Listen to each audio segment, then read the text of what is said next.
that would go on to create Dinosaur Planet. But there's a deeper connection there that begins with the characters. When we finished DKR, we were going to take that main character again, the tiger, and we got an idea. It was a dinosaur land. We just kept calling it Dinosaur Planet. The tiger in question has played a role in Rare's history. First created for an unreleased adventure game where he would have been a four-legged tiger wearing a ball cap and a rucksack, he made his debut in Diddy Kong Racing before being planned as the main character for Dinosaur Planet. We said we'll have a baby version of the Triceratops that you raced against on Diddy Kong Racing, and the tiger with a backpack and a lot of adventure bits and pieces on it, and we'll run around this level and we'll fight dinosaurs and we'll map it all out. And we got so far with it, and then for some reason again the tiger got pulled and we changed the tiger to a wolf. This wolf goes by the name of Saber. You know, Saber, right? Well, it's the face of Dinosaur Planet throughout most of its press cycle, along with Crystal. The idea is that characters can be swapped between one another using the swap stone.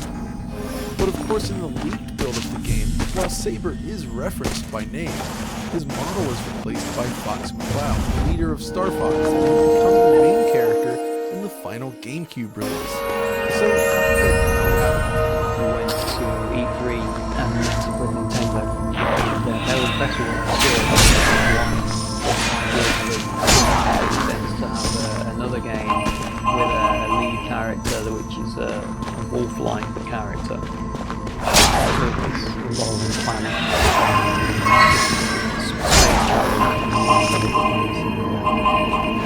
lots of weird creatures.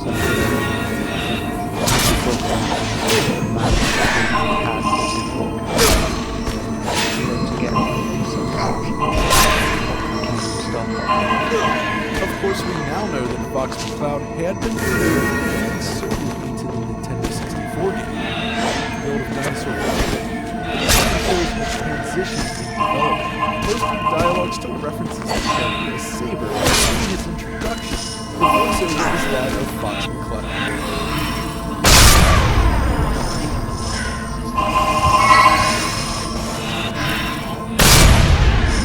Of course, then we had to rebuild the story, why these characters put together and how to introduce all the new elements.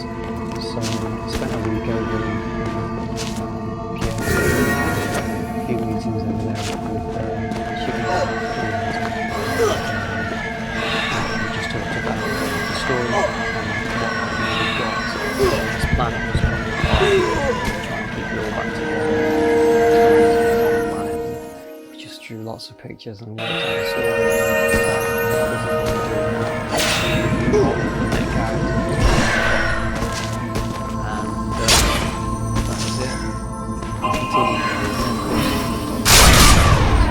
So now we have a basic understanding of how development progressed. What started out as an experiment with tigerism, the character transitioned into something much larger in scope, featuring two characters before being rebuilt to a Star Fox themed game, and then redeveloped for the next generation GameCube.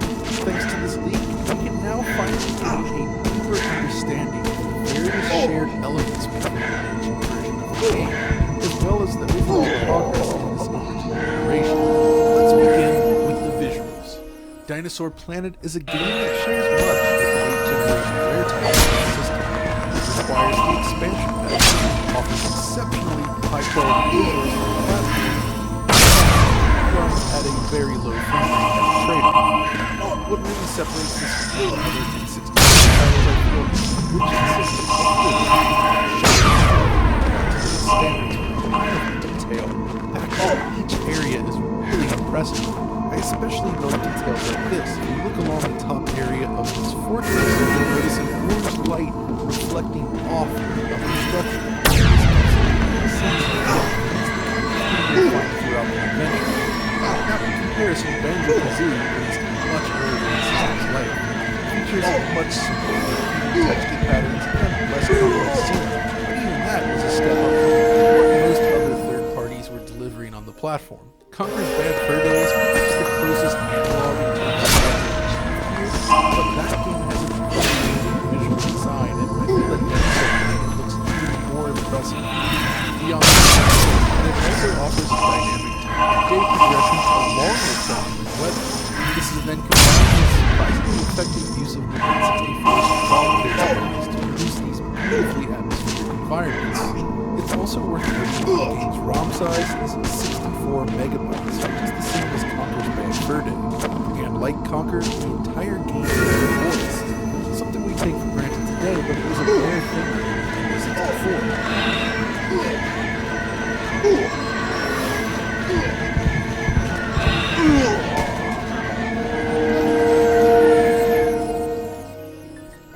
I mentioned earlier that the game requires the N64 expansion pack. This extra memory is no doubt reserved for expanding texture quality and map size, as the game doesn't utilize the system's high-resolution rendering mode, at least outside of the menu, which is gorgeous. Based on the performance of N64 titles, which however, it probably makes sense that it was left out of use. But still, despite the overall low quality, the fantastic. But much of this world visit this leap, and how does it compare to the GameCube original? So this is where things get complicated. This build has a lot of content packed within the ROM, but much of it is inaccessible through the game. There is already a large community with a ton of work reverse engineering and picking apart the new discoveries are being made all the time, in fact. But if you just load up the ROM EverDrive 64 or another flash card and start playing, the experience is rather incomplete. So for this section, I'm going to walk through the game from the beginning, comparing and contrasting with the GameCube version along the way. This also allows us to appreciate how the game design itself is evolved, as well as explore the visual techniques used on both GameCube and Nintendo 64. So dinosaurs are much like the game. You're riding the dinosaurs while doing battle in this third-person shooter style. Nintendo 64's entire sequence is letter-based. For the GameCube, I am following 4x3 mode to better preserve the pixel aspect ratio, but this does support both 4K output and 16:9 widescreen. Eventually, you'll land on the ship before encountering the scanners. In this build, the dialogue itself varies, but the cutscenes are remarkably similar in terms of overall scene direction and camera angles. It really allows you to catch a glimpse of how it has evolved on the GameCube. Character model complexity and texture details also ramped up significantly. We had already been pushing textures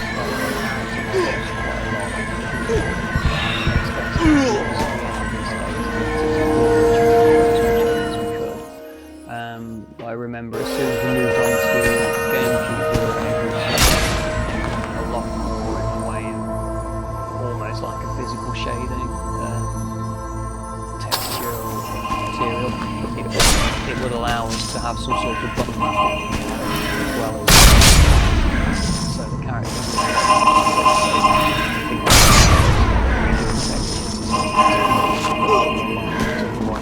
it's just a solid base texture because we built everything in 3D. We've got all of the techniques to produce so because there is a lot of light effects. Then there's the weather effects. This entire sequence showcases these on both platforms. I honestly think N64 holds up surprisingly well here, but the rain on GameCube is what really stands out. The multi-directional nature of the rainfall combined with the high frame rate enables a convincing effect that still holds up brilliantly. By now you should have also noticed that the GameCube version operates at a full 60 frames per second. This is something we'll come back to as we discuss the game, but I feel it's one of its crowning achievements. It's not only pushing all sorts of fancy new techniques for the GameCube hardware, but it's doing so at a really high frame rate. So in terms of raw rendering workload, the screen resolution is 4 times that of N64, as is the frame rate. Now eventually you make your way to the preserved house. How it does vary between the two, but you do end up in the same. As you can see, the exterior design of the house is different between N64 and this stage, the time of system is already in place as well. The temple takes on a very different appearance with a less natural design. It also introduces a puzzle element right away. You need to bypass these crates, but can't destroy them with your staff. Instead, you're taught to use the fuel canisters which pop up throughout the game. They're used to blow up destructible objects such as these crates, and this section teaches you how to use them right away. No such object really exists on the N64. Now, once inside the temple, you will begin to notice some similarities, such as this section here. Or perhaps this room, where you engage the door with a switch, a very Zelda-style design. I was extremely impressed by the use of lighting and volume in the N64 here. It's a richly detailed technique that is a significant visual step up from, say, The Legend of Zelda Ocarina of Time. I want to note at this point that as we examine the GameCube version of the game throughout the rest of this video, I'll be making use of the no-clip map viewer created by Jasper. I featured this guy in the water episode, and his hard work essentially allows you to browse through the map data in this game, Star Fox Adventures, and Memories. Also, this tool allows us to look closely at different elements within each map to better understand how they play out. Okay, it's at this point that the games begin to be different. In the GameCube release, Crystal must solve a series of puzzles before returning to this room. Take the platform to the upper chamber, release the spear, and get pushed into the beam as she becomes trapped as Crystal. With the N64 game, however, Crystal leaves via a warp key, using the crystal that they picked up back in the chamber. Then you're introduced to a warp stone via a cutscene. The original idea, as alluded to earlier, is that you use these statues to swap back and forth between Crystal and Saber/Fox McCloud. So, Crystal was designed to be a fully playable character in this original design, basically sharing half the adventure with Fox, while on GameCube, you spent most of the game playing as Fox, so this is a significant change.